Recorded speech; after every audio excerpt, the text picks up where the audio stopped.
мактаби санъати рақами 1 ба номи Умар Ҳофизи шаҳри Исфара зиёда аз 62 сол инҷониб фаъолият дорад. дар ин муддат ин боргоҳи маърифатро садҳо нафар хатм намудаанду имрӯзҳо теъдоди зиёди онҳо соҳиби обрӯву шӯҳрат ва унвонҳои баланди соҳавӣ шудаанд.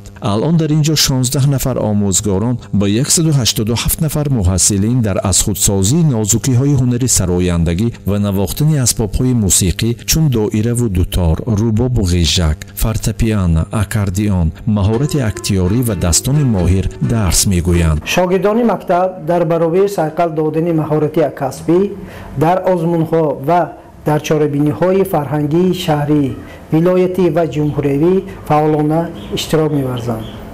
аз ҷумла хонандагони мактаби санъат дар озмунҳои Тоҷикистон ватани азизи ман иштирок намуда сазовори ҷойҳои намунавӣ гаштанд. китобхонаи марказии шаҳри Исфара яке аз калонтарин муассисаи фарҳангии вилояти Суғд маҳсуб мегардад. китобхона 22 филиал дошта беш аз 177 000 нусха адабиёт инҷо маҳфуз аст. давоми солҳои охир ҳам теъдоди муштариён ва ҳам воридоти китобҳои тозанашр ба китобхона афзуда аст. таъмири бинои муассиса, ташкили гӯшаҳои махсус оид ба озмунҳои ҷумҳуриявӣ ва мунтазам доир намудани чорабиниҳои оммавӣ аз боло рафтани сатҳу сифати хизматрасонӣ гувоҳӣ медиҳанд. баргузори чорабиниҳои фарҳангӣ аз қабили шабҳои эҷодӣ, корвони китоб, китобдори беҳтарин ва даври аввали озмунҳои ҷумҳуриявӣ ба ҷалби бештари насли наврас ба китобхонӣ мусоидат намудааст.